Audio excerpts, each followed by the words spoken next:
This episode is sponsored by iFoster. iFoster is the nation's largest lived experience community. Annually, iFoster connects foster youth and their families to over $432 million in resources and employs hundreds of transition-age youth interns who then serve over 25,000 of their peers, helping them successfully transition out of care and into self-sufficiency. iFoster's suite of supportive programs is proven to improve lives by reducing family needs while increasing youth independence and employability. Join us at ifoster.org. That's ifoster.org.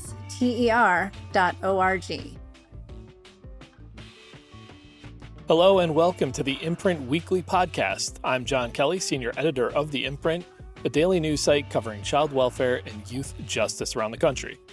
You can read all of our coverage at imprintnews.org or check us out on Facebook or Twitter at the Imprint News. You can also sign up on our homepage for our free weekly and monthly newsletters. And for professionals in child welfare and youth justice, subscribe to our Youth Services Insider section for a closer look at news on business policy and practice. The Imprint Weekly Podcast is also a member of the SafeCamp Audio Network. You can check out our show page and all of SafeCamp's other great podcasts at safecampaudio.org on the web or at SafeCampAudio on social media. On this week's episode, you won't be hearing from me. My colleague, Imprint reporter Michael Fitzgerald, was in Washington last week to interview Alex Adams, who was confirmed in October to serve as the Assistant Secretary for Family Support at the Administration for Children and Families, which is the division of the Department of Health and Human Services that oversees family policy, child welfare services, and much more. Over the span of an 80-minute conversation, Fitzgerald asked Adams about a wide range of subjects. They discussed the administration's goal of a home for every child and how Adams plans to achieve that, how and why he plans to barbecue, that is his words, much of the regulatory language for states when it comes to federal funding and child welfare practices, why the administration has made demands that states roll back policies that are meant to protect LGBTQ plus youth, the role of kinship caregivers, and much more. Now, it's hard to have a conversation that long about child welfare and federal policy without a few acronyms and initials getting thrown around, so I put together a little key of the ones that got mentioned during this interview, and I'm going to include that in the show notes for this episode. I think a lot of our listeners will pick up on some of them or most of them, but just in case, if you hear some initials or an acronym and you don't know what it means, flip to the show notes on your phone or on your laptop, and we'll have those there for you. Before we get to this conversation, let me remind our listeners once again that the Imprint is participating in the National News Match campaign, which means every dollar you give us in a donation between now and the end of the year will be doubled. Your support fuels powerful investigative reporting, lifts up voices that are too often unheard, and helps hold the powerful accountable while giving communities the coverage that they deserve. So give today and make your impact go twice as far in supporting journalism that makes a difference. You can do that by going to imprintnews.org/donate. One more time, that is imprintnews.org/donate. And now, without further ado, here is the Imprint interview with Trump's Assistant Secretary for Family Support, Alex Adams.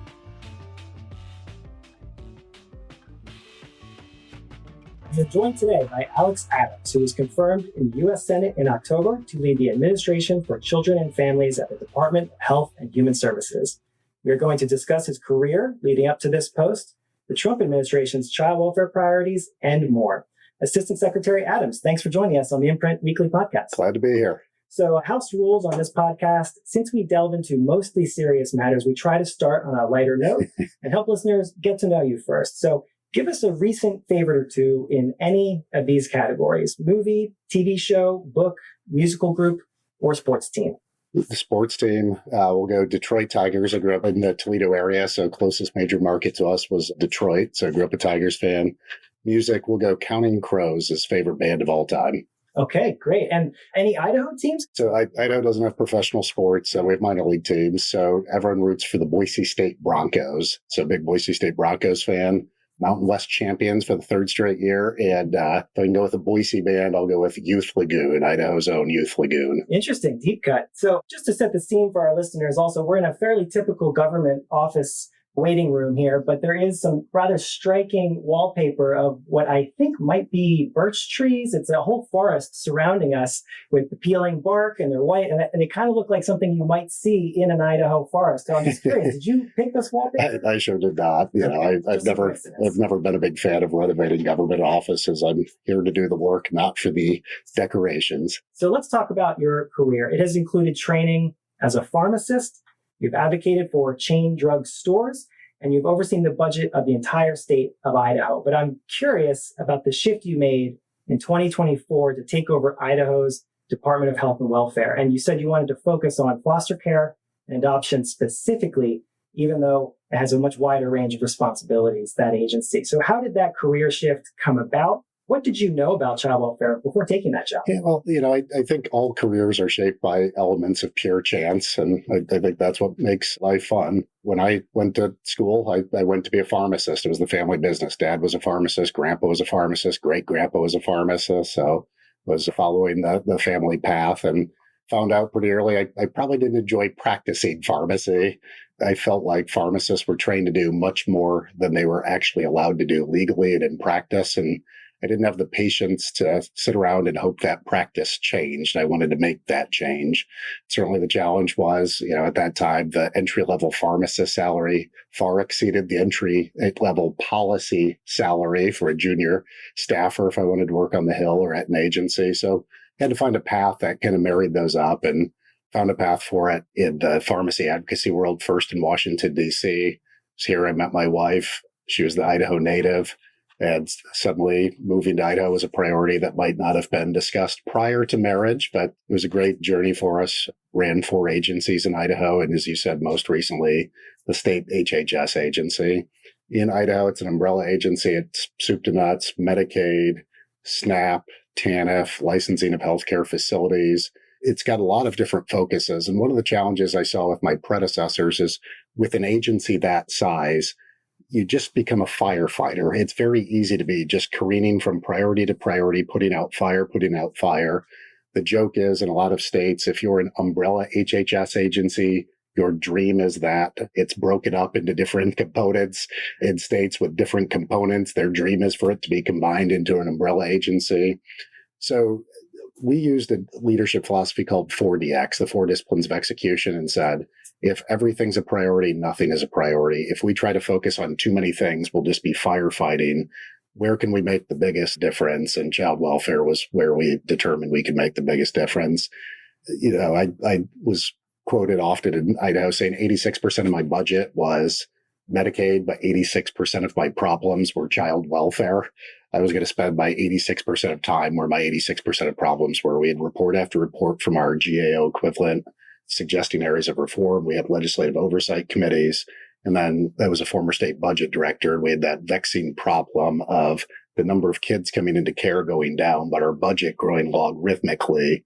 And I thought it was a very interesting challenge for us to solve. I thought it was a very human challenge that if we made a difference in it, we would impact lives positively. And I also, when I started that role, I had a 5-year-old daughter. So it was personal for me. I wanted every kid in Idaho to have the opportunities my daughter had. So I was familiar with the issues from the budget perch. HHS issues in Idaho drive budget issues. But outside of the budget, I didn't have a lot of deep experience. You can look at that as a positive or negative. I see it as a positive in many ways because you're unburdened by the history of how we got there. And you can look at problems anew and fresh and say, well, what should we be doing? Not what has happened over the last 20 years. And were there any big surprises, I guess, as you got to know the field? A number of things. I mean, first, I had to forget everything I thought I knew about child welfare financing. When I was in the budget shop, I was lulled into the sense that the feds were the primary payer. They're not. State and local governments kick in the majority of financing for child welfare. I was lulled into the belief that the feds covered 50% of administrative costs. They don't. They cover 50% of your administrative costs for the declining proportion of kids that are eligible. So the effective match rate is less than 20%. So I had to relearn a lot of those financing facts. The other thing is I had to kind of go back to basics and say, how does a kid end up in foster care? I looked at how many kids are there in Idaho. Usually the first step of the journey is there's a call to intake. After intake, we put them into a level of priority. We send out assessors. An assessor determines if they're safe or unsafe. If they're determined to be unsafe, there's a court hearing. If there's a court hearing, they can be in prevention cases or in placement. In placement, you can have them in foster homes, kin homes, congregate care, or other facilities. And then there's the path to permanency. Going back to basics, we're able to isolate the 3 budget variables. How many kids come through the front door is your most important driver. If you can keep a kid in their home and provide services or broker services for them and keep that family together, you will have better outcomes for the child and you avoid the trauma of removal. In Idaho, I was paying $1.80 per day for in-home prevention cases. I build out my prevention team to prevent kids coming into care. Prevention should be the goal, but it's not possible in all cases. We can't take the eye off the ball that there are some cases that will necessarily come into foster care, abuse cases, sexual abuse, physical abuse. When they come into foster care, your second budget driver is where you place them. Kinship care is generally your lowest cost, often tied with non-relative care. In Idaho, I was paying $16 a day for each. If I did not have a home available for them and they had to come into congregate care, I was paying on average $385 per day in congregate care. That's the average. There was a wide range. In some cases, we were paying $1,200 a day for out-of-state complex care because it's a seller's market. That rate kept creeping up. And as a state agency head, I had no choice but to say, where do I sign? Your third budget driver is how long they're in care. If you can reunify them, or if there's a timelier path to permanency, you have better outcomes with a permanent plan and lower cost because of reduced length of stay. So, we basically isolated 3 budget drivers: front door, placement setting, length of stay. And then we talked about as a leadership team, if we were going to set one goal, what would that be? Because we had a lot of people coming to us sincerely saying, you should focus on kinship, you should focus on prevention, you should focus on ombudsman, you should focus on all these things. The center of the square was always the best interest of the child, but the outer rings were very divergent. So we as a leadership team said, you know what we want to do is we want to increase our ratio of homes to children. And looking at it as a ratio gave us the ability to make progress on both sides of that equation. You can get your ratio up by focusing on your numerator. Your numerator is your number of homes. So you can get your homes up through retention, through faith-based partnerships, through recruitment campaigns, streamline kin licensure, making it as easy as possible to get kin through the door. More importantly, you can get your denominator down by preventing kids coming in, having credible alternatives that preserve families, keep them together, provide services for the root causes of kids coming into care. You can get your denominator down through legal advocacy for children. You can get your denominator down through how you deploy predictive analytics and other things like that. So we measured our success in the state through our ratio of homes to children. I got some questions about that we'll get to. Yes, sir. Sorry to cut you off. I did just want to ask, though, you've written that you left that job in Idaho, a place you love, for Washington after 16 months because you, quote, feel called to this work. So what was that calling you heard to bring you to Washington? Yeah, the decision to leave Idaho is a tough decision. I don't know how many of your listeners have been there, but it's the fastest growing state in the nation for a reason. Pristine alpine lakes, mountains, blue turf, potatoes. It's a good life there. And it felt like I had wind at my back and a lot of gas in the tank to make a difference at that agency. So I did not know that the job I always wanted in Idaho would be the shortest job I held because I got this call. And, when you get a call like this, it's a range of emotions. You're honored. Was this from the president himself, or? I was called by the White House liaison's office. So you're honored to get that call. You're honored that somebody saw that you might be able to make a difference, but you have to compare that to the life that you have. And honestly, when I broached my wife about it, I thought it was going to be a pretty quick, our daughter just started first grade. This isn't the right time. But she was very supportive and said, if this is what you want to do, let's do it. And I felt like what we were doing in Idaho would be a very interesting model. That doesn't necessarily mean people have to replicate what we did, but going back to basics. Yes, prevention is a goal. Yes, we want to limit the number of kids coming into foster care. But when it is necessary, having a robust, safe safety net where there are loving homes for kids, where we are reoriented to having a stable network of kin homes or non-relative homes, reduce the use of congregate care, that we could produce better outcomes at lower cost. This is one of the few areas, as a former budget director, everyone is overselling you on the ROI. This is one of the few areas where the budget outcomes and the child welfare outcomes are aligned in holy matrimony. You get better outcomes in prevention at lower cost, $1.80 a day. Your second best outcomes when they do come into care are with kinship families at $16 a day. They reunify faster. They maintain cultural tradition. They are much likely to be in the same county. Your budget outcomes and your child welfare outcomes are perfectly aligned. What I saw as a state child welfare agency leader was too much divergence at the federal level, trying to pull us into too many different directions.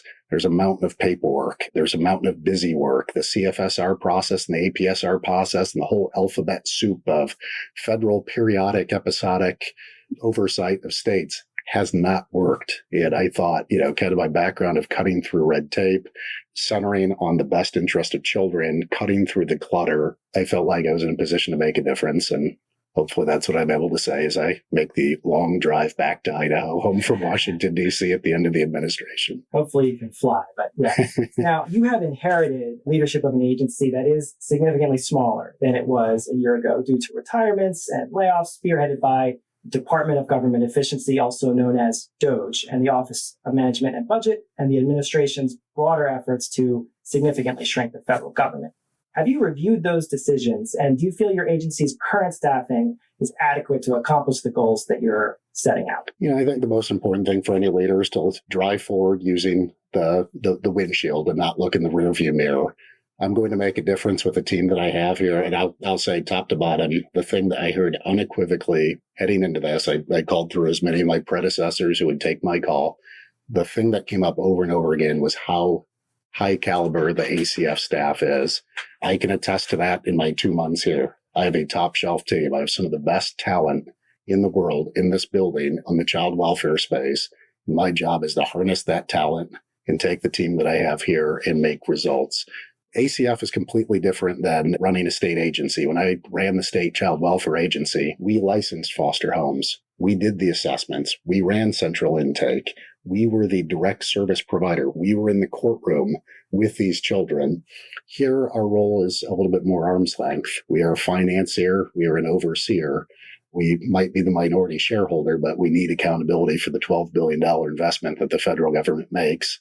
And I think right-sizing that role can help deliver better outcomes for states and for the children that they serve. And have you communicated anything to the staff that are here about what I imagine might have been kind of a nerve-wracking year for some in terms of job security? When I got nominated, you think through, how are you going to introduce yourself to a team? It's a very odd process, right? You have an acting who's running the ball down the field, and then several months later, you show up and say, I'll take the ball. It's probably not the way anyone would envision taking the reins of an agency. And I was in wait for about 7 months. So during that time, you spend quite a bit of time thinking through, how am I going to introduce myself to the team? What is the tone I'm going to set?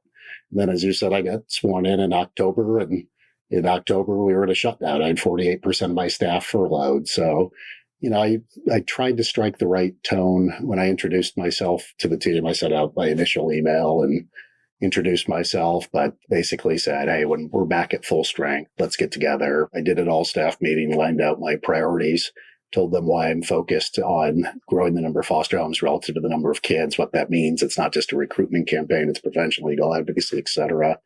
And then I've been using my time to go kind of team by team. I've met with the Children's Bureau earlier this week, just trying to get to know folks deeper into the organization, introduce myself, make sure they understand what I stand for, why I'm here, and trying to get to know them in reverse.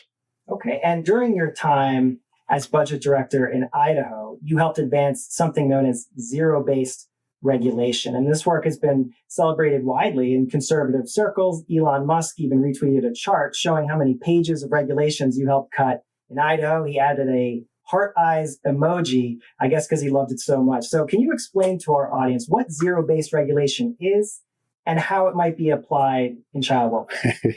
So, zero-based regulation is the concept that regulations rise like rockets but fall like feathers. The zeal to add regulations and just pile them on top of each other is not met with the same zeal to take some of them off the books. So in Idaho, what we did is we constructed a system whereby once every 5 years, we reviewed regulations and say, does this still make sense? Do we still need a regulation from December of 1968 spelling out a dress code for the deputy state veterinarian? Do we still need regulations on the books for a lottery game show that never aired since 1983? And started to cull the herd and shrink it to what actually still applies. When you shrink it to what still applies, you shine a brighter spotlight on what the true expectations are. I do think it is a philosophy that can be applied to ACF. And I do think it is my expectation that when I walk out of this office, that I leave maybe a lighter footprint than I found when I started. So what we've been doing the last 2 months is a lot of benchmarking. If you had to guess how many pages of sub-regulatory guidance ACF has as an organization, what would your guess be? I did see your speech about this exact statistic a couple days ago, so I know it's about 43,000. Yeah, right? you kind of buried the lead there, but yeah, so it's 43,000 pages, and you put yourself, certainly ACF is much broader than the Children's Bureau. It's where I'm putting my disproportionate energy, my disproportionate time, but ACF has Head Start, it has Child Care Block Grant, Social Services Block Grant, TANF, all of those programs layer guidance on top of guidance. And if you put yourself in the shoes of a state agency director who's updating their SSBG plan or their TANF plan, states are often operating in a gray area. They know what the statute says they can do. In some cases, it says what they can't do, but there's a whole wide range of decisions that they have to make in the gray area. So oftentimes what happens is a state will say, let's push the envelope a little bit on SSBG. Nothing in the statute or reg says it's prohibited. Nothing says it's permitted. So let's move forward. And then their lawyer will tell them, well, did you go through the guidance documents? And then you pull up ACF's guidance document. You'll find literally 43,000 pages of guidance documents. Nobody has time for that. Nobody can credibly sort through that. And most importantly, everyone lives in fear at the state level that some bureaucrat in a limestone building in Washington, D.C. is going to nail you for saying, how did you miss the July of 1996 guidance document on this? It's right there on our website. So what happens is you get states being gun shy. And then when they're gun shy, then they flood our offices asking clarification questions. Can I use the funds for this? Every clarification question then begets more guidance documents. Yes, you can use it for that. And then stakeholders, when they're unsure, they go to Congress. And when you reauthorize 4B, you then add a bunch of clarifications. Yes, you can use it for this. Yes, you can use it for that. Specificity breeds specificity. I would rather empower states. I would rather trust states. I don't look at states as damsels in distress. I want states to be able to make good, reasoned decisions that are in the best interest of children and not worry about in August of 92 if there was a guidance document that has been scanned at a 15-degree angle that looks like an old typewritten page. I want them to take care of their kids. I don't want them to spend time thumbing through a mountain of paperwork. So you could rest assured that we're going to barbecue a lot of sacred cow. We are going to get a lot of the sub-regulatory guidance documents off the books, and we're going to pare back the regulations. The one thing I would make crystal clear, though, is in so doing, regulations are a necessarily collaborative process. I'm not a slash and burn guy. I'm a right size and optimize government guy. I want to get these right. I would rather, instead of the 200 data points that are submitted to us today that we barely do anything with and they're 2 years out of date by the time we get them, I would rather focus on the 20 right data points much more frequently. I'll give you guys a little bit of love here. I mean, we've talked about the ratio of homes to kids. In Idaho, I had 74 homes for every 100 kids coming in. When I ended, I had 104 homes to every 100 kids. How many homes to kids are there nationally? We don't know. We didn't think it was one of those important databases. That's why you guys have a website called Who Cares? You know who cares? I care. I care how many homes there are. So if we use the data that's on your website and divide it by the AFCARS data most proximate to it, 2 years in arrears, we estimate there's 57 homes per 100 kids. How has it changed over the last 2 years? I don't know. I think you guys have some new data coming out that's self-reported, and hopefully every state measured it the same way and had the same technical definition, but we don't know. I would rather sharpen our focus on a couple big things, put my shoulder into that, turn that wheel, than just dabble in a bunch of guidance documents, clarifying things and providing more specificity over time. Thanks for the shout out to Who Cares. That's the data we have collected from every state at fostercarecapacity.com. And a question about that point you just made about the barbecue. Are there any examples, more specific examples of the administrative burdens, as you put it, that are ready for this metaphorical barbecue? You just go through our regulations, Title 45, subsection B, blah, blah, blah. You go through them and you'll find this whole mountain of things. Under CSBG, we have a whole reg around how you can submit those on PC diskette. When's the last time you submitted anything on PC diskette? I don't know if I ever have. And that reg lists 2 names in it who you could submit it to. I would be stunned if either of those 2 individuals has been employed by ACF in the last 10 years. We've got grant programs that are on the books that haven't been funded since 98. We've got the TANF bonus awards still on the books. The last time a bonus award was paid out was 2005. You can debate the merits of getting that off the books, but as a type A child, HHS state agency director who's going through these and trying to learn these programs, and you summon your TANF team to your office and say, hey, are we getting those bonuses? How do we get those bonuses? And your team says, we have no idea what the hell those bonuses are. And I'm like, what do you mean you don't know what they are? It's right there on the books. And then you have to study it and you find out, no, that hasn't been paid out for 20 years.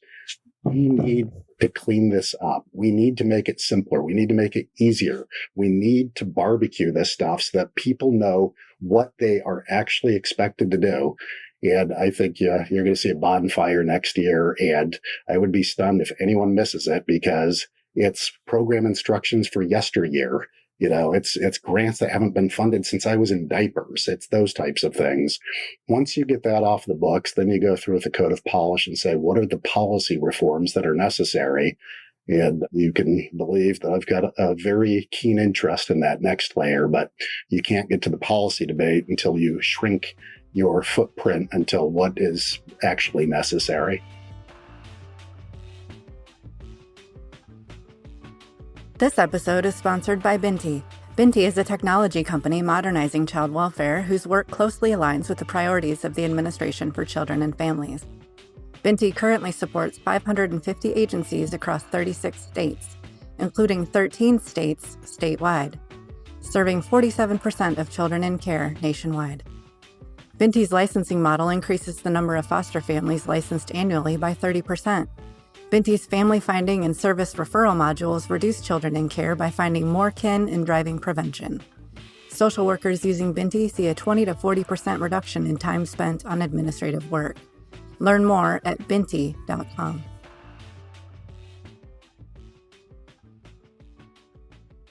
Stepping back from those kind of nuts and bolts issues, how did you incorporate the perspective of people with lived experience in these systems in Idaho? And what is your plan to do so now on the federal level? In Idaho, it was a front and center thing. We had a standing policy at the state level. My door was open to any current or former foster parent. My door was open to any current or former foster youth. And people certainly took us up on that. I, was in the state position for a pretty short period of time, but I had more than 10% of all foster parents either come through my door or do a WebEx or Zoom with me to share their experiences. We learned a lot from current and former youth, current and former foster parents, and occasional bio parent who had been impacted by the system. And, tried to put the Venn diagram together of what their concerns were with my agency. And a lot of it just centered around communication, how they felt treated, how they felt engaged. And, we were able to make a lot of policy decisions based on those things, as simple as foster parents who felt like it was hard to reunify because they were very nervous about communicating with the bio parent. So we bought one of those apps where you can communicate without having to share each other's personal cell phone numbers. We heard from quite a few former foster parents who didn't get the level of service they needed. They didn't feel involved in the case plan. They didn't feel like they had a venue to redress grievances. So we used that to build a Bill of Rights for foster parents. We heard from a lot of current and former foster youth about challenges they had accessing services, and it changed how we approached our work to youth. So it was something that was really important to me. And certainly is something that I bring with me to this role and will ensure that we have lived experience and the voice of current former foster youth, current former foster parents as we make those decisions. I don't know how practical it is to have such a standing open door policy at the national level, especially since our role at the national level is oversight, it's financing, it's not direct provision of services. But we've talked to a number of groups whose forte is engaging lived experience, and we'll be availing ourselves to those offers of assistance. Okay, and there's some late breaking news I wanted to ask you about. This was a press release that your agency sent out this morning announcing that the Administration for Children and Families, your agency, today sent letters to 39 governors calling for immediate action to address state child welfare agencies diverting foster youth's earned Social Security survivor benefits. And just reading from the press release here, it said that state child welfare agencies often intercept federal benefits, such as Social Security survivor benefits earned through a deceased parent's lifetime contributions that are intended for a child in foster care. This has been an issue that's been widely reported on in recent years, including by our news outlet. Agencies then use these funds to reimburse their own costs. So the goal for your agency, it sounds like, is to ensure that these earned benefits are no longer taken from foster youth and are instead preserved to support them as they transition out of foster care. And the press release goes on to say you're planning to provide resources in addition to existing technical assistance to help those 39 states change their practice. Yet, as this press release notes, only 11 states have taken action in recent years, including Idaho. So will these other 39 states face consequences if they don't move fast enough, or how do you kind of help them along, since it seems to have been a slow process for many states? Yeah, well, a couple of things. I mean, there is a moral right and a moral wrong. And this is one of those issues where it is unequivocal what the moral right is. If your parents die and you enter foster care, it is morally objectionable for a state to take those assets from that youth and divert them to cover state costs, even if they are used for foster care maintenance payments. You know, when I discovered this was happening in Idaho, I pulled in the team that was filing as representative payees for these youth and asking them, you know, about the process and how the youth is engaged in that process. And the more I learned, the more objectionable I found it to be. So we ended the practice. I don't know that I feel much pride in having ended the practice because I'm disappointed the practice existed writ large. Certainly can't go back and change the past, but I could change what happened moving forward, and wanted to put a clear mark in the ground about what moral clarity there was around the issue, and that we were not ever going to do that again in Idaho. You know, the issue's been around for a while. Outlets such as yours have highlighted the issue, why the issue exists, how it's wrong, but there's quite a bit of turnover at the state level. I don't know that every governor whose state has this going on knows that it's going on. I don't know that every state legislature where this is going on knows that's going on. I can tell you that unequivocally because we were just at a meeting with a fair number of state legislators. And when we would ask them if they knew about this issue, their blood pressure shot through the roof, similar to mine when I first learned about the issue. So, you know, I think we have a microphone, we have a pulpit, and I think we can use that in a way that might highlight the issue in a manner that outlets such as yours have done, but hopefully carry a little bit of weight when we use that pulpit. You're starting to see action. We saw a state legislator from Pennsylvania recently just come out with legislation that he intends to bring this upcoming session. We know of several other states where legislation is likely. And I think what we wanted to do, at least initially, is put a flag in the ground, say this is wrong. We stand to work with them and provide resources. But, you know, certainly as a former state official who received over 118 federal grants, you know, the strings that attach to those, you know, sometimes there's honey, sometimes there's vinegar. I think you're going to see us start a little bit more on the honey side of the house, but maybe work up to the vinegar side of the house. But I think what I would say is I've been very emboldened by the conversations we've had at the state level. We've heard from various executive branches at the state level, as well as various legislatures at the state level, where I have a high degree of confidence that there's moral clarity seen around this issue and that we might see quite a bit of action this upcoming legislative session at the state level. So let's talk about another big initiative that you mentioned earlier, and you announced a home for every child recently. There's a large banner with that phrase hanging on the side of the building we sit in now. And according to your announcement, the goal, and as you mentioned this earlier, is to achieve a 1-to-1 ratio of foster homes to foster children. Can you say a little bit more about how you're going to achieve this, particularly since states run their own child welfare systems? Yeah, I mean, you hit on the crux of the issue. I mean, the federal government is the overseer and the financier, the minority shareholder. States are ultimately the final decision makers. I mean, some states have county administered systems, but I won't get into that level of weeds. A lot of what we've been doing is just raising awareness of the measure of homes to children and why we think that is something that's useful to look at. There's criticisms of the measure. I mean, some, hear it on the surface and think it's just a recruitment campaign. It is not. Nothing could be further than the truth. You could get lost in the weeds. Why homes? Why not beds? All of that. But what I saw in Idaho is having a simple measure that you look at regularly where you can make progress by focusing on a number of different tactics or strategies. It gives you a chance to engage in rapid cycle innovation. So we said you can get your numerator up through how you define kin, how easily it is to get kin licensed and through your door, how you do recruitment campaigns, how well you retain your existing foster parents. I mean, retention is a function of service delivery. There's a number of different things you can focus on to get your numerator up. You can also focus on ways to get your denominator down. Preventing kids from coming into foster care in the first place by having robust family-based supports, robust substance use disorder services, things like that. You can get your denominator down by hastening time to permanency, by reunifying faster, or by having more adoption homes and timelier permanency. You can get your denominator down by providing legal advocacy for foster youth or bio families. It gives states a whole different array of things to focus on. I don't purport to know what Kansas needs. I don't purport to know what Maine needs. They might need to focus more on their numerator than their denominator. I don't know. They're best positioned to make that decision. As I said, my general default is to trust states. And I want to structure our oversight to allowing states to focus on that suite of services that makes the most sense to them.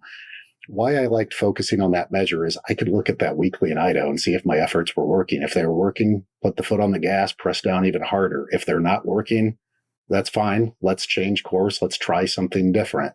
Right now, a lot of our oversight is through the CFSR process. It's episodic. Not one state has ever passed a CFSR. Round 1, all 50 states failed.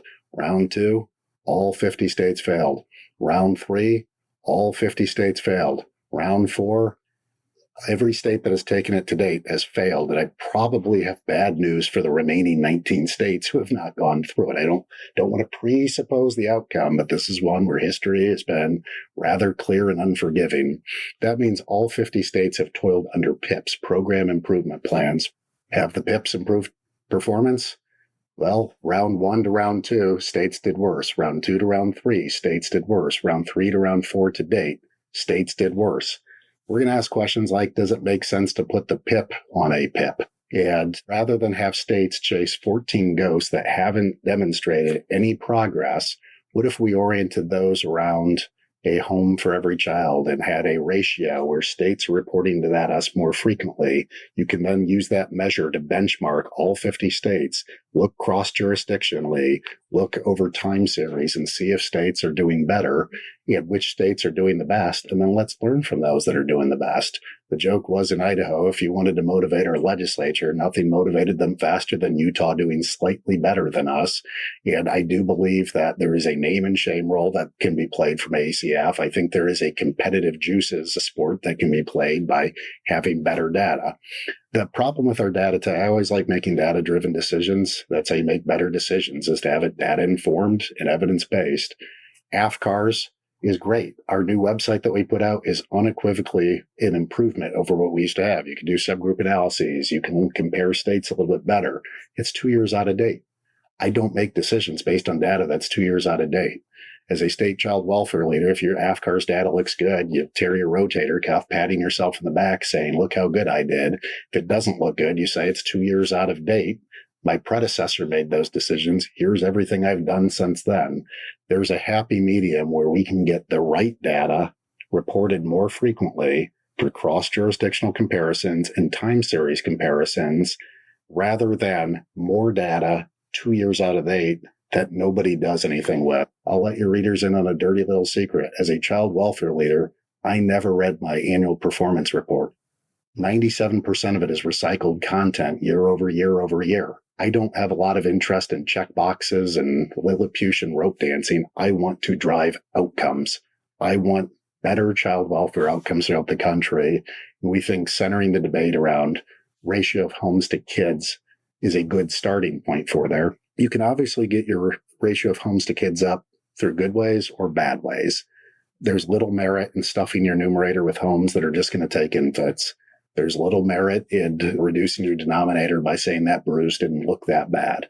There's good ways to do this. There's bad ways to do it. So even though we're centering a lot of our focus on that ratio of homes to kids, if as we go in that direction, we look at how we change oversight and smart size the federal role, we would pair that with a lot of chaser measures that then make sure states are doing it the right way. What are maltreatment rates in the state? Repeat maltreatment rates? How timely is permanency? And some of those things that are currently part of statewide data indicators, but looking at those more frequently to make sure they're doing it the right way, not the wrong way. You mentioned earlier in your answer there that prevention was a part of A Home for Every Child, driving down the number of kids removed from their homes. So regarding prevention of entries into foster care, the think tank America First Policy Institute, which is closely connected to the president, issued a vision for, quote, reclaiming foster care last month. It called for dramatic reforms to expand due process for parents who are under investigation or accused of child maltreatment. It called for making federal child welfare funding into a block grant, and it also called for funding for non-governmental community-led compacts to serve families without formal child welfare system involvement. What did you think of that paper, and how much of it aligns with what you intend to pursue policy-wise? You know, I can't purport that I've read that paper. What I've been focused on is what I told the Senate during my confirmation hearing, what I've told HHS in my meetings with the senior leadership here is I want to increase the ratio of homes to kids. I take a view that the federal role is oversight and financier. State's role is to make those decisions on the front lines. How you license, how you define neglect, how you provide legal advocacy for children. Those are all fundamentally state decisions. And I start from the standpoint, I trust states, as we've talked. That said, we will be focused on data, more timely data, more usable data, cross-state comparisons. And as we isolate who's doing well and who's not doing well, I do think there's a role for us to provide technical assistance, share best practices, and do other things to help supplement states. But I want to be very cautious about viewing states as damsels in distress who, but for the federal government's savior complex, can't run their own systems. In 2018, Donald Trump signed the Family First Prevention Services Act, keeping up on this theme of prevention of foster care. And that reform allowed new flexibility for states to pay for services that can, again, help prevent entries of children into foster care. But there is widespread frustration with how little states have spent on prevention through that act. It does not appear many families have received these services more than half a decade later. So what is your vision for addressing this? You know, at the state level, I was very prevention focused. I always talked about flip the script. In Idaho, I had 85% of my kids in placement in foster care or congregate care and 15% in prevention cases. I wanted to flip that script. I wanted 85% in prevention and 15% in placement. I thought a lot of what we were handling as neglect could have been kept in the home safely with appropriate oversight, with brokerage or direct delivery of services, most commonly for substance use or mental health. And I thought if we build out our network, we could flip that script and keep kids safe in their homes at lower cost and better outcome for both the child as well as the family. We had a 4E plan that we billed $0 to because of a lot of the strictures that are in it. There's a limited toolbox of things that are promising, supported, or well supported, and it has to be the pair of last resort. And a lot of the things that are covered as meeting the evidentiary standards were already covered in our state Medicaid system because we knew they worked and that they were effective prevention. So what we did in Idaho was we built out our staffing to demonstrate to the courts that we could keep more kids in prevention cases. And we did so using state funds. That's how committed I was to it. I didn't want to wait on Washington. No one in Idaho wakes up in the morning and says, boy, I wonder what's happening in Washington, D.C. We led because we knew it could make a difference. What I view here is, and I've had ups and downs in how I've been thinking about this, but I'd like to build out our prevention clearinghouse as far and as wide as we can. So I've spent quite a bit of time with that team learning it. I want to fact check these numbers, but I think the most recent number is 210 programs have been reviewed by the clearinghouse. But of those, if you look at how many states have 4E prevention plans and how many states have billed at least a nickel to those plans, there's only 29 services that are in those plans that have been rated as promising, well supported, or supported. And if you look at those 29, it's mostly home visiting. That's great. Home visiting works. OPRA just published a study. If delivered appropriately and structured appropriately, prevention is well served with a robust portfolio of home visiting.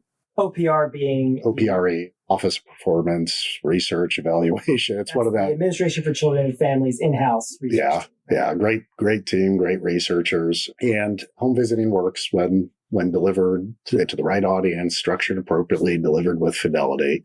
So it's great that is the tool belt, but substance use disorders and mental health disorders are among the most common reasons for entry.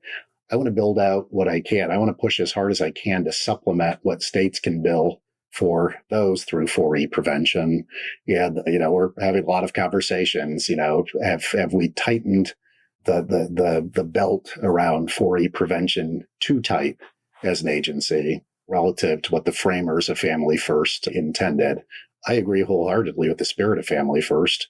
I want to prevent what we can. I want as many tools in the tool belt that are evidence-based as we can. I want every state to have a prevention plan and go deep on in-home supports, prevention of mental health and substance use disorders. But, the challenge is threefold. How you define candidate, the evidentiary standards, and then the three categories that are enumerated in statute. I don't want us to have any red tape beyond the statute, and I want us to push as far as we can within the confines of the current statute so that more states can have more robust prevention plans. That said, as you said, it's a tiny fraction. I mean, it's under current, how much is being billed for prevention is like 2 to 3% of the overall 4E bucket. And if you look at the CBO 10-year forecast, at its peak, they project it to be 5% of the overall bucket. So we might grow from 2 to 3% to 5% over time under the current trajectory. So that there's some realities about it. I believe in prevention, but you can't turn the wheel so far in that direction that you forget not every entry into foster care is preventable. There are some that will never be preventable. Sexual abuse most likely is going to need a placement. And prevention services is a goal, but it should not take our eye off the ball that there needs to be a robust safety net for children where that is not possible. And when that is not possible, you want them in a kinship home or a family home, and you want congregate care to be the tool of last resort, not a tool of, oh crap, we forgot to build out our network. Kids do not do well in congregate care. And what we saw in my state and too many others is when you take your eye off the ball and you have kids coming into care and you're bursting at the seams, you're putting them in Airbnbs, you're putting them in hotels, you're having them sleep in government office buildings or in a government office building. They're not nice. They're not places that are conducive to child rearing and development and nurturing safe, loving environments. So, a lot of my message, and that's why I like looking at the ratio where you can focus on both the numerator and the denominator, is I want to avoid the temptation of folks to pull the wheel in any direction too far where you then have to overcorrect on the other side. I very loathe to believe that there's a silver bullet that is going to solve child welfare. And I think we have to get out of that thinking, which is why I like measuring things as a ratio, because it gives you something that you're centered on. and gives you multiple different inputs where you can make a difference, and you can make a difference in short order. As I said, we looked at that measure weekly in Idaho, and as the measure went up, it was kind of a dopamine boost for staff. And as you got that little dopamine boost, it then motivated you, and our efforts can work. I think too much in child welfare, you're looking at lag indicators 2 years after the fact, or you're looking at a CFSR where you fail and you feel like a failure. And then most of the media attention is negative. And I wanted to bring positivity, energy, and excitement to my team to motivate them because I needed them. I needed them to be the best caseworkers they could be. I needed them to be the best social workers they could be. And when all they read was negativity, it's hard to be an effective social worker. So having a measure that is movable with effort. Yes, prevention works. Yes, legal advocacy works. Yes, timely permanency works. And being able to see the fruits of that labor, we posted scorecards at each of our offices. I had 40 offices across the state. You could walk into our buildings and see where we were that day. It was motivating. It helped us achieve higher results. Speaking of foster home capacity, the previous administration did implement a rule aimed at making it easier for states to approve kinship caregivers. These are relatives or family friends who take in a child, while also putting them on equal footing with other foster parents in terms of financial support. And a lot of states, including Idaho, have been moving towards establishing those kin-specific licensing.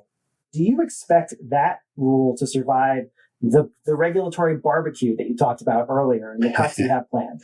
Yeah, well, let me just be clear on the regulatory barbecue. It's, PC discount here, a grant that hasn't been funded since the Clinton administration there. It's sharpening what we have back to what actually exists in practice today. I have very little interest in tearing down things that are working. And I've seen enough evidence that suggests kin placement works. It's better outcomes for the kid, timelier permanency, maintains cultural traditions, religious traditions, all of that stuff. I became a big believer in kin in Idaho, where we tried to push the definition of kin a little bit further, and we did streamline our licensure to make it as easy as possible to get kin in the system. We also in Idaho invested in technology to better identify kin so that you could identify the cousins and the aunts and uncles, because kids frankly do better with kin. As we've discussed multiple times today, we're in a different role at ACF. We're a financier and overseer. We're not the direct service provider. So I will sing from the heavens why I think kin licensure makes sense, but those are ultimately state decisions. I think as we measure the ratio of homes to kids, I frankly, as a state that would be trying to get my ratio up, I would invest heavily in kin. If you're a football fan, kin is like man coverage versus zone defense. If you bring someone in and you have a kin that you quickly licensed, easy way to get to 1-to-1 pretty quick is through man coverage. But if you just think about it, it makes sense conceptually. If you're a non-relative who's talking about fostering, yes, you can have a long lead up of licensure. Yes, you can go through 30 hours of training. Yes, you can have an on-site home study and self-inspection and make sure that you've got the 4-foot fence around your pond and that your rabbits are up to date on their vaccines. Kin is different. You get a knock in the middle of the night saying, hey, something happened with your brother. Can you take the kids in?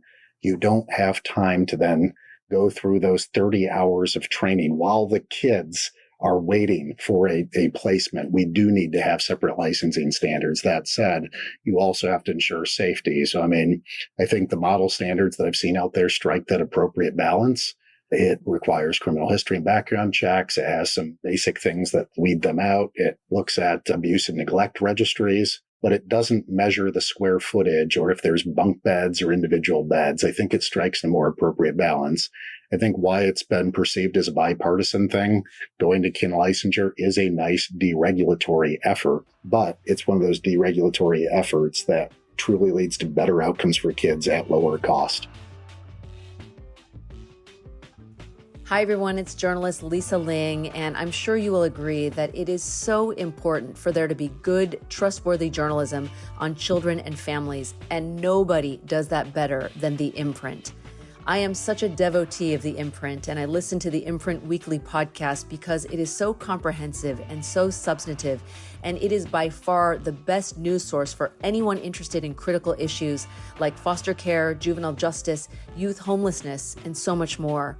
During this holiday season of giving, I hope you'll consider donating to the Imprint. If you do so between now and the end of the year, your donation will be doubled thanks to the National Newsmatch campaign. To give is so easy. Go to imprintnews.org/donate. That's imprintnews.org/donate. Thank you so much. So the president recently signed an executive order on foster care that I was hoping we could discuss. You were in the room standing right next to him while he signed this order with First Lady Melania Trump. There's 3 issues it addresses. One is that the executive order calls for a yearly report card on state performance and outcomes. Would your administration see that as replacing the current report card-like system, which you mentioned earlier, the Child and Family Services Review, or in addition to that? Well, first, let me just say we are very, very excited about the executive order, and we're very excited about the leadership of President Trump and First Lady Melania Trump on this issue. Executive Order Fostering the Future is going to be a game changer, an absolute game changer for child welfare for a number of reasons. As you said, I'm very excited about the scorecard in particular because I do think healthy competition between the states. I always wanted to be the best. I always wanted to one-up Utah. I always wanted to go to the RGA meetings and walk around with a chip on my shoulder about how good we were doing on our efforts. Is that the Republican Governors Association? Yes. Certainly Idaho is differently positioned than a lot of other states, but we wanted to be the best. We wanted to be the state people talked about. We wanted to be the state people looked at with envy on some of these issues. I think healthy competition across states work, and I think the president and the first lady acknowledged that by calling for a scorecard system. I think we can elevate what we're doing with data. I don't know that 2 years out of date data makes good decisions driving forward, looking only through your windshield. I don't want to look through the rearview mirror. I do care about what happened in the past, but I care more about what we can do moving forward. And I think a scoreboard in near real time with the 10 right measures is going to be much more meaningful than 200 data points 2 years out of date. What I like about the executive order, and the president and the first lady struck the appropriate tone in this, is they gave direction on what those measures could look like. They suggest things like repeat maltreatment, timeliness to permanency, and things like that. I think they've appropriately diagnosed the problem and are looking at the right solutions. We are looking at how you bring that forward. If you do bring that forward, it would be a necessarily collaborative process. I mean, if you were going to go through the process of updating CFSR, APSR, or AFCARs, those are all ensconced in federal regulation. So you'd have to do a notice and comment period. Everybody would have an opportunity to provide input. But because I like data-informed decisions, before we even get to that stage, I want to look at what authority do we have to pilot some of these things. Now, there isn't, strictly speaking, waiver authority in 4E, but because PIPs are negotiated between the state and the federal government, could we use the PIP process to maybe see if we can get some of this data more timely or more frequent and build a de facto scoreboard, see what works, proof of concept, and then use that as the basis to go in and clean up the regulations the right way. I've never been overly interested in trafficking in theoreticals. I do like data. I do like evidence. And, I'm looking at how could we do a pilot within our PIPs? Are there some states that would raise their hand? Are there some states that would have interest in that? It's unequivocal. The current PIP process is a complete and utter waste of time. And I don't have a lot of interest in wasting time. I didn't drive here from Idaho to waste my time or to spin my wheels or to get a title. I drove here to make a difference. And I think there might be a world in which we can use the PIP process to pilot with some states improvements that could be the basis for future regulatory updates. But it'd be a collaborative process. Everyone would have a chance to be involved in those regulatory changes, including lived experience, and hope we can get there. Now, obviously, one of the most serious but also rare tragedies that child welfare systems must address are child maltreatment fatalities. How do you see maltreatment fatalities in the context of assessing the performance of child welfare systems? Yeah. So, I talked earlier about not turning the wheel too far in either direction and being leery of silver bullet salesmen. I believe in prevention, but there is also a reason why the child welfare system exists. And I don't want to take the eye off the ball and forget that foster care is necessary, unfortunately, for a subset of the population. So, as I said, there's right ways to do prevention, there's wrong ways to do it. And one of my colleagues here has stated he will celebrate the decline in the number of foster youth coming into the system when we see a concomitant decrease in child fatalities. I do think we should have more transparency around child fatalities. I do think there should be more eyes on it. I do think we should talk more about how they can be prevented. I do think we should look at substance exposed newborns and some of those issues more. And as we supplement the measures that wrap around the ratio of homes to kids, you can rest assured that we will not take the eye off the ball of safety, because that is fundamentally why child welfare systems exist. So another provision in Trump's executive order really focuses on older youth in foster care, including those who might not have landed in a permanent home out of foster care, either being reunified with their families or adopted or placed in guardianship with relatives. So the main federal support for this group, it has a long name, but it's commonly just called the Chafee Program, which you oversaw as a leader of the agency in Idaho. So what's good, bad, or missing when it comes to federal support for older youth through Chafee? Yeah, so in Idaho, about 4% of our kids aged out each year, and that was my most disappointing part of the child welfare system. Every child deserves a permanent home. Every child deserves to have love and support and a stable structure for them to turn to throughout their life, including their older years. So, first of all, I would commend First Lady Melania Trump in particular for focusing on older youth, for using her voice to make a difference. And I think the executive order hit the nail on the head. Too much of Chafee funds are returned unused.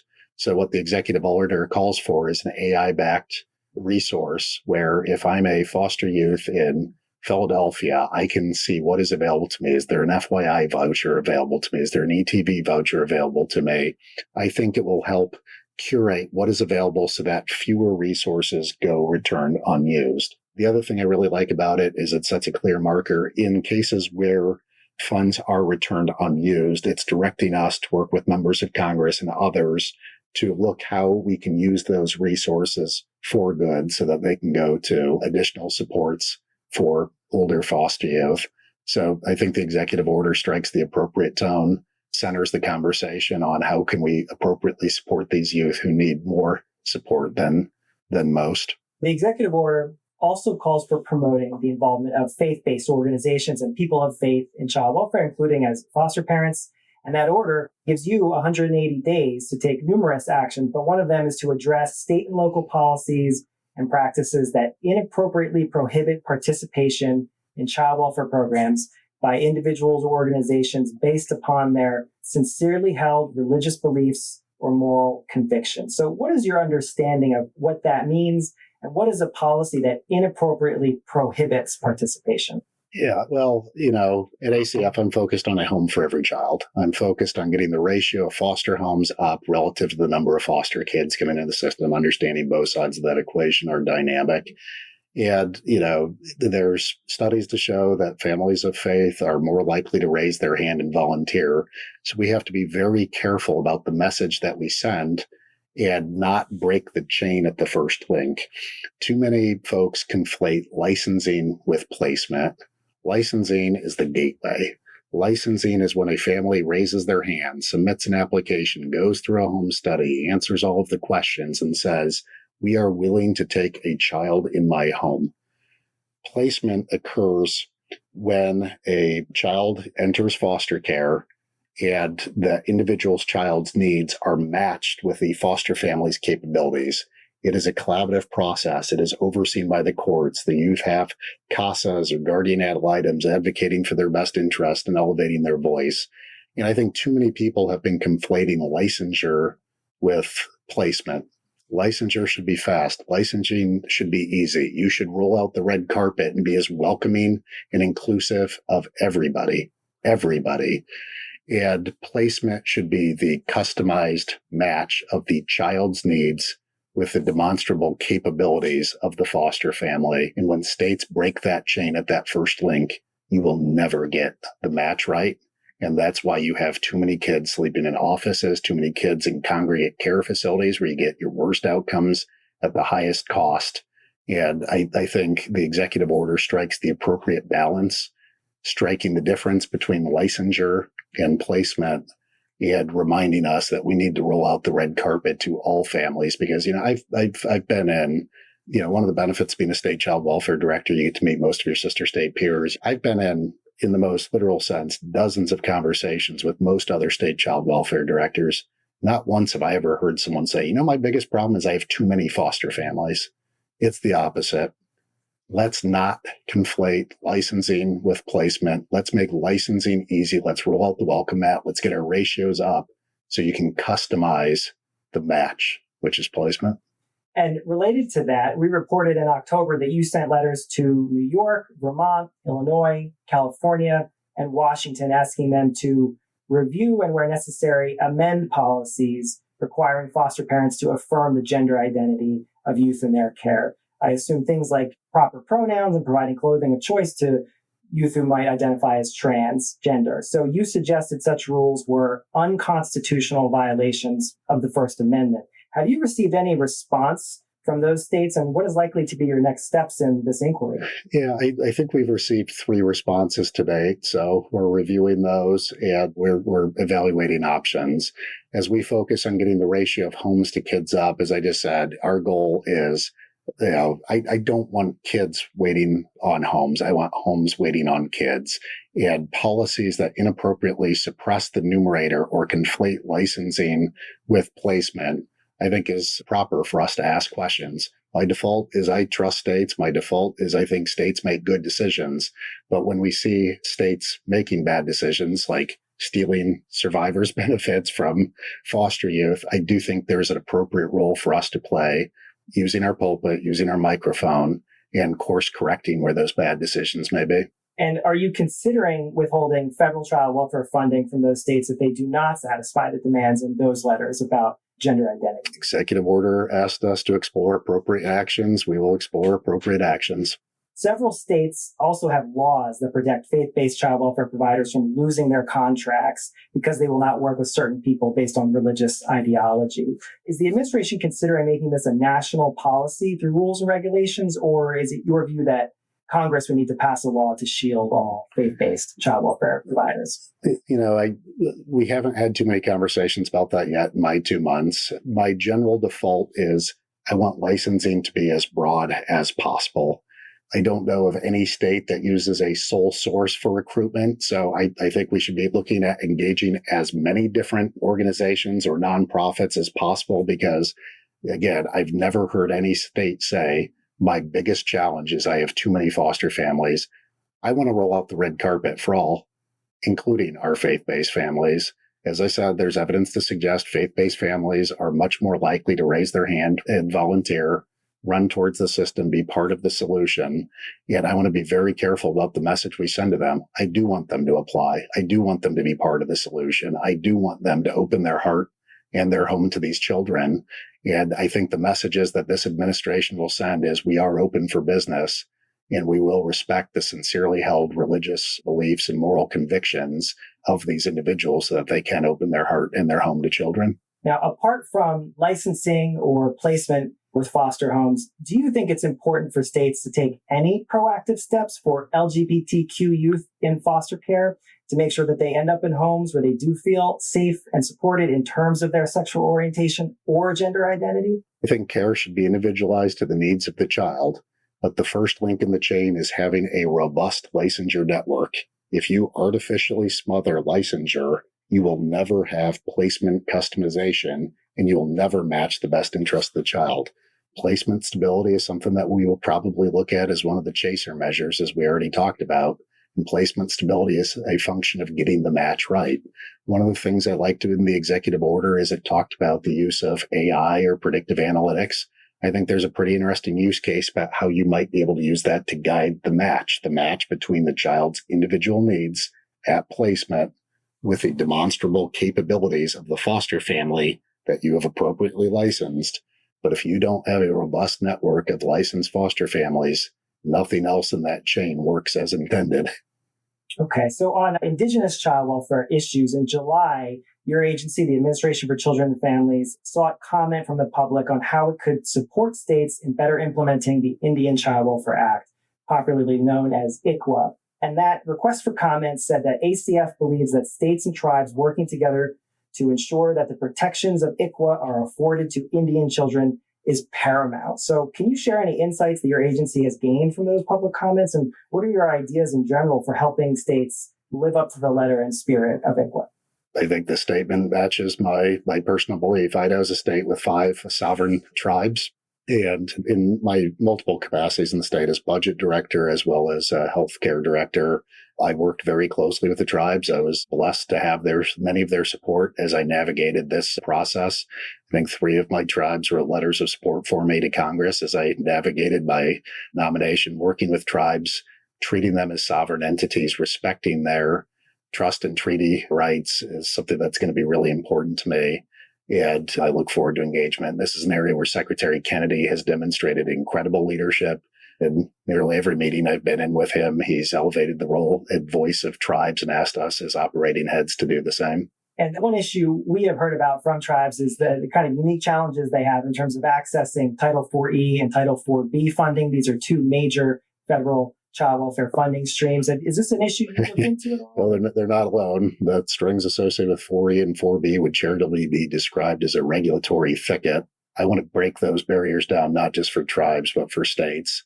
You know, we had one tribe in Idaho that had a 4E plan that got into place, and their billing to it was suboptimal relative to what they expected because of the significant regulatory hurdles. I want to clear away that for tribes as well as states because, I think this is an area that's become unnecessarily larded up. One issue we've been looking into recently is how states are struggling with teens entering foster care, not because of abusive or neglectful parents, but because their families can't get them the mental health care that they need and can't keep them safe at home without some kind of resources. So on the flip side, child welfare agencies in the states often say they're not equipped to give these kids the level of care they need either. Is this an issue that you encountered in Idaho? And are you looking at any strategies to address this particular issue? Yeah, in Idaho, I think my stat was about 18% of the kids coming into foster care were because the child had a behavioral health issue or the child themselves had a substance use disorder issue, just like you said. That number, we didn't have a good time series comparison, but my longstanding caseworkers say that's double or triple what it would have been 15 years ago. So we had more kids coming into the system for that reason, as opposed to parental issues. If you look at why our costs were going up, acuity was going up, and then we were overusing congregate care. Some congregate care usage was out of necessity. We didn't have enough family homes. But some congregate care usage was because of the complexity of the children that are coming in. A lot of what we spent time on, our mantra was right kid, right place, right time, and optimizing the fit for the kid based on what they need is critical. We in Idaho tried to build out through Medicaid a broader behavioral health system to prevent these problems ending up at the doorstep of child welfare system that was underprepared to deal with it. And building out more community-based options for support for these kids was something that was really important to me. And some states, including I think Idaho, correct me if I'm wrong on that, have created a no-fault pathway for parents to put kids in the foster care system to get services, whereas typically they might have been deemed abandonment or neglect. Do you have a stance on that issue? We did have it in Idaho, and I would say it's an important process to have, but it is heartbreaking that any parent is ever in that position that they have to access care through that manner. We need to look further upstream and prevent putting parents in that horrific decision-making point in the first place. And I think how you build out community supports, how you build out your Medicaid program, how you build out behavioral health systems and linkages to care really matters, so that you can prevent putting parents in that situation in the first place. We also published earlier this year an investigative series about the failure of some states to properly oversee psychotropic drug prescriptions for foster youth, including antipsychotics that can have powerful side effects and limited evidence of effectiveness in children. Dozens of experts that I consulted all agreed that states have made progress on this issue over the past 15 years, but many still have a long way to go. Given your pharmacy background and that you have spent years working with that field, Have you put any thought into this issue in child welfare, and do you have any plans to act on it? I think you can safely assume that this is going to be a priority focus of ours. This aligns with the Make America Healthy Again agenda, the report that was issued by the Secretary earlier this year. And I was in my state agency capacity for a much shorter period of time than I anticipated. I got a call I was not expecting, but we had started looking into our Medicaid data. If a child is in foster care, they're categorically eligible for Medicaid. So we started looking at psychotropic use in foster youth versus non-foster youth. And as many other studies, and you guys probably unequivocally found in your analyses, is that foster youth use psychotropic drugs at a much higher rate than matched equivalent non-foster youth. Is that appropriate use? Probably not in many cases. So we've had conversations. I think one of the great things about this administration is they've brought in a lot of state leadership. We've talked to our friends over at CMS, where they brought in folks who served in similar capacities to what I did, where they oversaw Medicaid at the state level, but also child welfare systems. And I think there's a broad recognition that this is an issue that needs more thought leadership around. And you can believe we're having a lot of conversations around this and what we can do better for the betterment of these youth.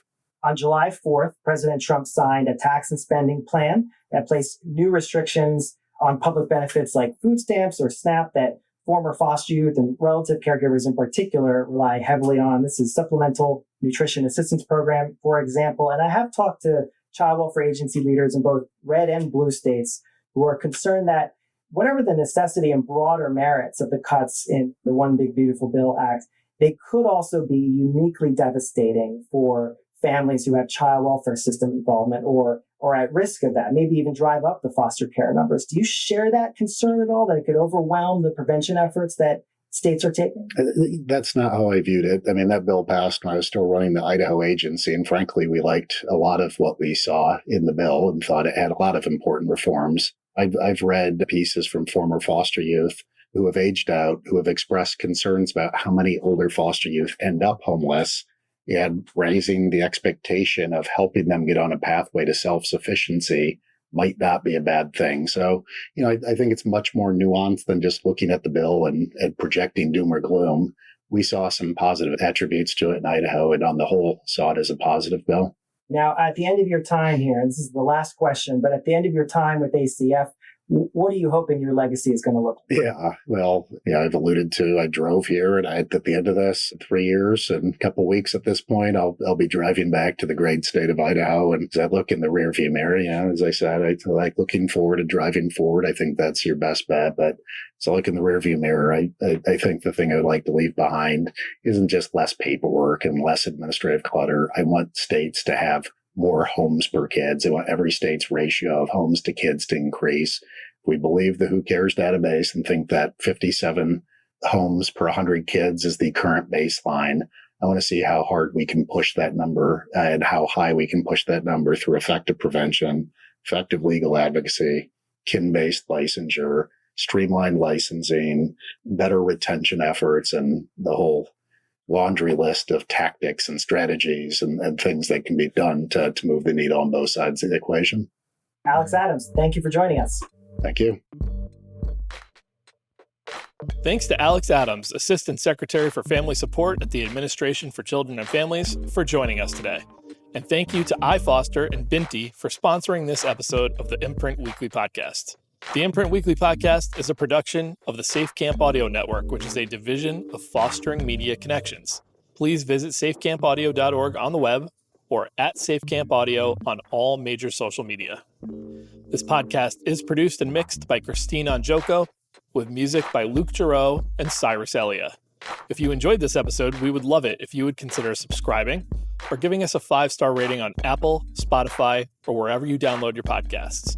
And we would greatly appreciate if you would consider supporting our work here on the podcast and in print. Small donations from our listeners and readers go a long way towards helping us grow and cover more great stories in child welfare and youth justice. And like I said at the beginning of this episode, if you donate to us in this month, your donation will be doubled because of the Newsmatch campaign. So to support us, it is super easy.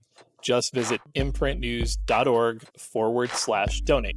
You can follow The Imprint on Twitter and Facebook by searching the handle @TheImprintNews, and you can visit us on the web at imprintnews.org. You can always get us over email at tips@imprintnews.org. I'm John Kelly, and we'll see you next week.